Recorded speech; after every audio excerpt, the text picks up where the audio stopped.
embuga ya waggulu mujje tugenda tulamulabeyo mwongere okumanya essaza lyammwe.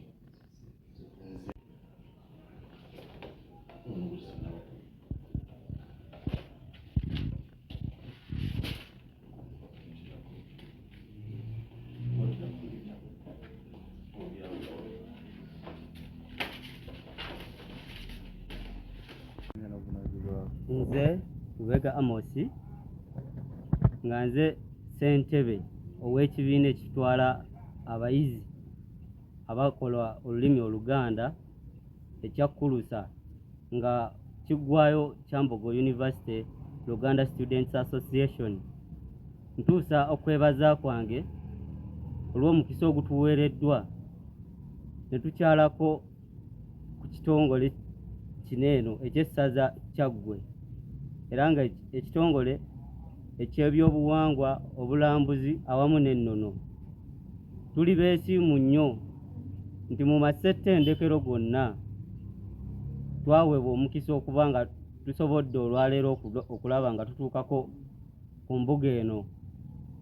Tuli beesiimu nnyo olw'ebyo ebituyigirizibbwa, era nga Oweekitiibwa Patrick Ssekabembe atubeereddewo nnyo n'atubangula kwessa n'okutulambika butya bwe tulina okweyisaamu ng'abavubuka ab'Obuganda. Mu Buganda wano tulaba nga tutwala nnyaffe Buganda mu maaso. Kya mukisa mulungi nti tumusanze era tumusisiŋŋaanye ng'olunaku luno twalwogerako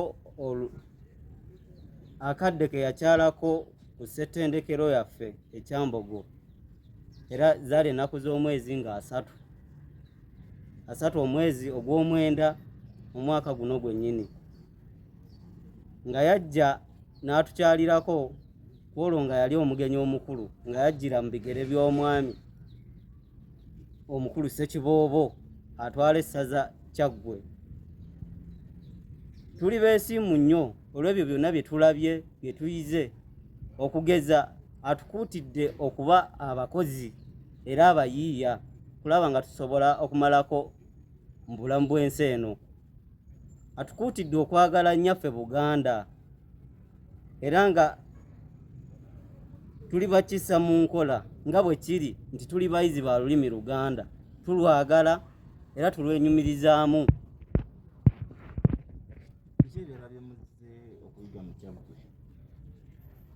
Ekirala tuzze okulaba n'okulambula ku bifo eby'ennono mu Kyaggwe muno, okugeza nga ku ssaza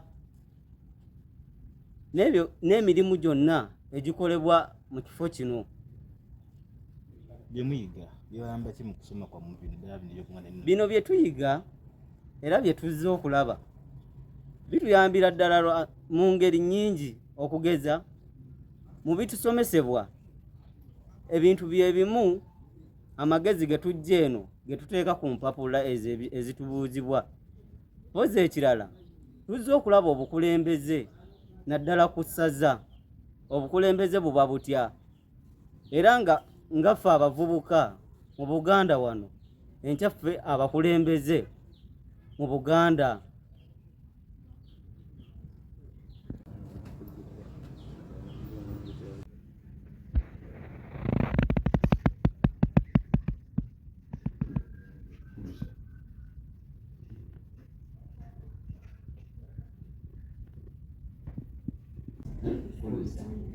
Omukulembeze wa Kulusa mu ssettendekero lya Kyambogo University kukwasizza ebitabo bino okubayambako mu ofisi yammwe mu bukulembeze bwe mwakafuna, era nga nina essuubi ddene nnyo tinno mujja kulekawo omukululo. Omukulembeze yenna aba alina okulaga kyakoze. Fayiro zino nganze atwala ekitongole ky'obuwangwa ennono kijja kuba ntandikwa nti ne muliba muvudde mu university emirimu gyammwe gye mwakola gijja kulabibwanga wano mu fayiro, era ne muliba mukyusa obukulembeze era ze zino fayiro zijja okubayambako. Mbaagaliza obukulembeze obulungi mwebale kujja tukyalirako wano ku kakalabizo by'obulambuzi lya Kyaggwe atwala essaza lino ye Ssekiboobo.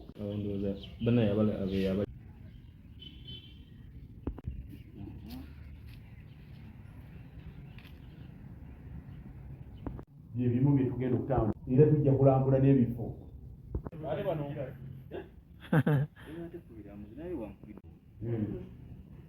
Njagala genda kufuna gundi agigumira bano abaabo abalina zuwa eryato eryato eriyisa omwenge era nga Sseruti yayisa omwenge mwalaba ensolo ezo zonna tezikyalabika naye ate nga byonna mu bibira bya Kyaggwe mu bibira by'amabira bye tulina byonna ensolo ezo bwe ziri.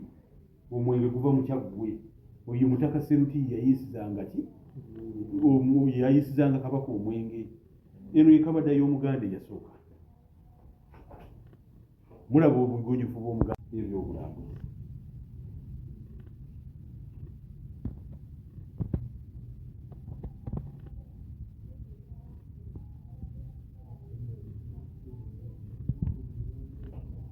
Kyengira naye togiraga nina enfudu naye togiraga. Zino z'ensolo ezimu eziri muki ezisangibwa mu nsiko ate nga mu Kyaggwe tuzirina eno mpeewo enongo. Ani amanyi ensolo eno?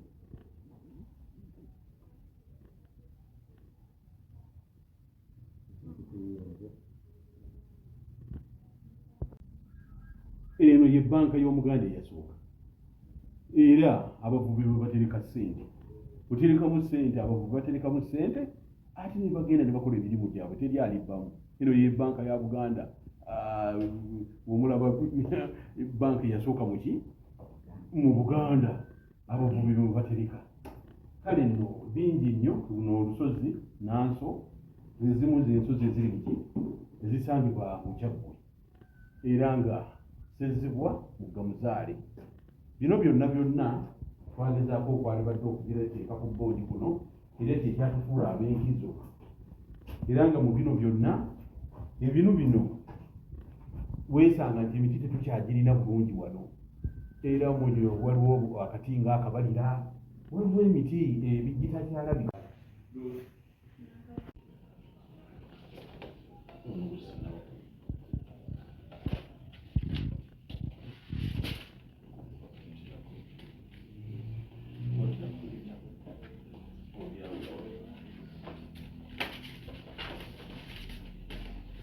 Bbiri songa era saawa yonna tufulumya enteekateeka amangu ddala gye tugenda okuwa Bannakyaggwe gye tugenda okutambula. Ina n'embuga yaggulu mujje tugenda mulabeyo mwongere okumanya essaza lyammwe.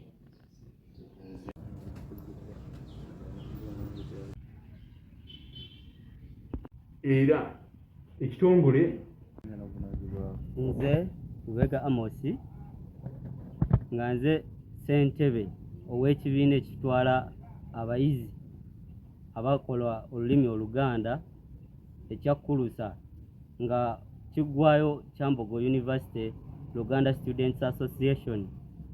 Ntuusa okwebaza kwange olw'omukisa ogutuweereddwa ne tukyalako ku kitongole kino eno eky'essaza Kyaggwe era nga ekitongole eky'ebyobuwangwa obulambuzi awamu n'ennono. Tuli beesiimu nnyo nti mu masettendekero gonna twaweebwa omukisa okuba nga tusobodde olwaleero okulaba nga tutuukako ku mbuga eno. Tuli beesiimu nnyo olw'ebyo ebituyigirizibbwa era nga Oweekitiibwa Patrick Ssekabembe atubeereddewo nnyo n'atubangula kwessa n'okutulambika butya bwe tulina okweyisaamu ng'abavubuka ab'Obuganda mu Buganda wano kulaba nga tutwala nnyaffe Buganda mu maaso. Kya mukisa mulungi nti tumusanze era tumusisiŋŋaanye ng'olunaku luno twalwogerako akadde ke yakyalako ku ssettendekero yaffe ekyambogo era zaali ennaku z'omwezi nga 3 omwezi ogw'omwenda mu mwaka guno gwennyini, nga yajja n'atukyalirako kwolwo nga yali omugenyi omukulu, nga yajjira mu bigere by'omwami omukulu Ssekiboobo atwala essaza Kyaggwe. Tuli beesimu nnyo olw'ebyo byonna bye tulabye bye tuyize, okugeza atukuutidde okuba abakozi era abayiiya, kulaba nga tusobola okumalako mu bulamu bw'ensi eno. Atukuutidde okwagala nnyaffe Buganda era nga tuli bakisa mu nkola nga bwe kiri nti tuli bayizi ba lulimi Luganda, tulwagala era tulwenyumirizaamu.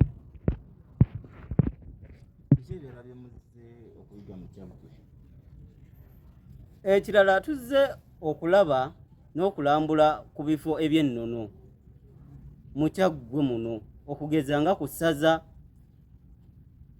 n'emirimu gyonna egikolebwa mu kifo kino.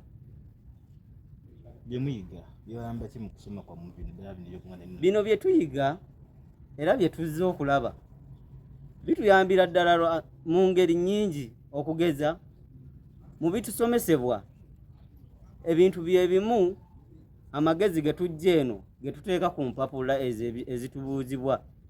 Pozi ekirala tuzze okulaba obukulembeze naddala ku ssaza, obukulembeze buba butya, era nga ffe abavubuka mu Buganda wano, enkyaffe abakulembeze mu Buganda.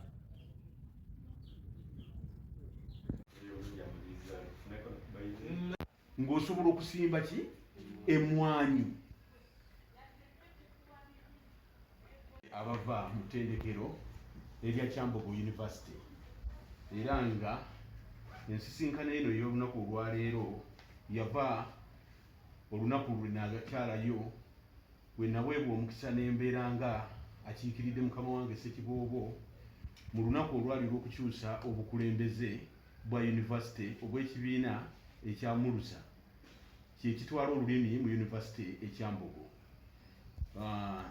Nali musanyufu nnyo nti byonna abaana bangi nga bannakyagwe era bansanyukira era ne bampa n'amakulu. Amakulu agaba gakabaka ne bampa n'amantambuntambu. Enkya ya leero bazze wano okwongera okumanya n'okuyiga entambuza y'emirimu ya Ssaabasajja, era nga baagala okumanya nti ayingira obuweereza abuyingiramu atya era yalitandikiddewa. Era ng'olunaku lwa leero mbasibiridde entanda nga mbasaba baagala olulimi lwabwe, si kulusoma busomi naye okulukozesa, okuluwandiikako ebitabo era n'ennyingiza. Olulimi kya bugagga nnyo. Ensi zonna ezikulaakulanye olaba China, lulimi lwe lusinze okubakulaakulanya, era nga mu byonna okusitula olulimi nga tufunye abayivu nga bano nga batikkiddwa nga bazze mu society mu nsi okuweereza, kyali badde kya nsusso okulabika nti nno bamanya biki bye balina okukola. Obukulembeze butandika okyali mwana muto, era mukyomba kuutidde nti bettanire nnyo obuweereza obwa Ssaabasajja ku buli mutendera, era mbakuutidde okulabika nti nno beenyigira okwagala eddiini. Omuntu alina eddiini yabeeramu ensa, era eddiini n'obuwangwa tolinawo byawulira, byonna bitambulira wamu. Era omuntu akuziddwa obulungi ng'atambulidde mu bintu ebibiri n'amanya obuwangwa bwe, mbakuutidde nti balina okusimba emmwanyi. Endowooza egamba nti nno emmwanyi zisimbwa muntu alina myaka 30-40, mbakuutidde nti obugagga obw'ensibo obwaffe wano obwa bajjajjaffe mmwanyi. Bajjajjaffe baasimbanga emmwanyi, era emmwanyi gwe muti oguliko ffeeza n'ebikomo.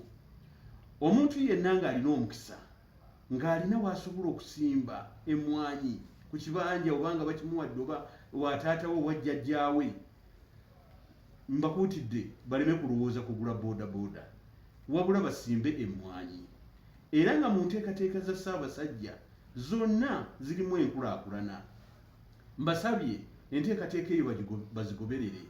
Mulimu nga CBS Powesa, mulimu ebibiina ebigatta mu bwegasi. Omuntu wotandika okusevinga mu kibiina ekya CBS Powesa era nga kyagguddwawo mu Kyaggwe ku myaka nga wakava ku university, nkakasa nti nno obulamu bwo obw'omu maaso buba butangaavu. Era mbalaze ebimu ebiri mu nteekateeka ebiri mu kitongole ky'obuwangwa ennono n'obulambuzi mu Kyaggwe, nga twagala okugulawo museum era nga twagala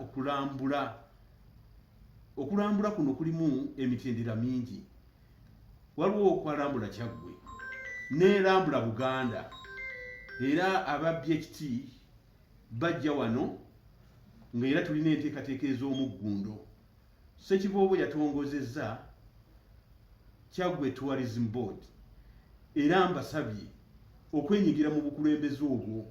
Twetaaga abanaakwata ebyuma bikalimagezi, abanaayogerera ebifo bino ebyobuwangwa ennono n'okubisomako n'okubiwandiikako. Bwe tufunanga bano abannaffe abayivu ate nga bannakyaggwe ne bajja ne bayingira mu kitongole kino, ako kaba kabonero k'amaanyi nnyo okutwala essaza lino mu maaso. Era obukulembeze bwonna obw'ensi eno Buganda, Uganda buloolezebwa mu miti emito. Mbeebazizza okujja era ne mbakuutira okulabika nti nno bajjanga ne batumanya ebiri mu Bwakabaka. Amanya sino omusaza lino nankwasa ekitongole ky'obuwangwa ennono n'obulambuzi, era nga mu bino mbagunjudde empisa z'Abaganda n'okuzitambulirako, era ne bulungi bwansi mbannyonnyodde nti bulungi bwansi si kulima nzizi, si kulima makubo. Bulungi bwansi atandikira ddala ku mubiri gwo okweyonja. Bulungi bwansi ng'omwana omukulu atendekeddwa mu maka g'abakadde be, gw'oba ekyokulabirako okulabika nti amaka g'abakadde bo mayonjo. Awaka waliwo ebimuli, awaka waliwo akatandaalo. Ekyo kyekyokka ekinaabasobozesa obayita abayivu, so si kutikkirwa diguri naye ng'obuyivu tobulaze. Omusingi ogwo bwe gutandikira awaka, kyongera okutwala ensi yaffe nyaffe Buganda mu maaso. Ku lulimi Oluganda, olulimi luno Oluganda okulusomesa bo nga abafunye obukugu mu kuluwandiika, era nga bwogezawo mu Kyaggwe wano tulina abawandiisi bangi abawandiisa ebitabo. Mbasabye okuwandiika olulimi n'empisa zaffe ez'obuwangwa n'ennono, ate kifuuke ennyingiza, embeera y'okunoonya emirimu nga omuyivu osobodde okulumanya odduwandiika, ng'osobola okuwandiika ekitabo ng'ate osobola okukozesa ebyuma bikalimagezi. Eyo eba ntandikwa nnungi ya lulimi. Olulimi tulina oddusomesa ate nga tuluyigiriza, era nina essuubi ddene nnyo nti mwe abayivu eddimu lye mulina okusomesa olulimi Oluganda kijja kutwala ensi yaffe mu maaso. Ya Bukirwa Bena nga nze yalondebwa ng'omuwandiisi w'ekibiina kya Kulusa ekya Kyambogo Oluganda Students Association, nga tuzze wano ku mbuga y'essaza Kyaggwe okulaba ebikolebwa ku mbuga eyo, n'ekirala okufuna ebyatusuubizibwa omukulu Ssekiboobo oluvannyuma lw'okujja ku mukolo gwaffe okusanga ng'ekibiina kyaffe tekirina bikozesebwa mu kuwandiika. Era olwaleero tutuuse okusiima kwaffe eri omukulu Ssekiboobo olw'ebyo ebituweereddwa. Atutisse ebikozesebwa mu kuwandiika, atutisse fayiro, ebitabo n'empapula. tuli basiimu nnyo era tusuubiza okutwala ekibiina ky'olulimi Oluganda mu maaso. Eryato ly'erino eryato eriyisa omwenge era nga Sseruki y'ayisa omwenge mwalaba era tujja kulambula n'ebifo. Ensolo ezo zonna tezikyalabika naye ate nga byonna mu bibira bya Kyaggwe, mu bibira by'amabira bye tulina byonna ensolo ezo bwe ziri. Zino z'ensolo ezimu eziri muki ezisangibwa mu nsiko ate nga mu Kyaggwe tuzirina eno mpeewo, enongo. Ani amanyi ensolo eno?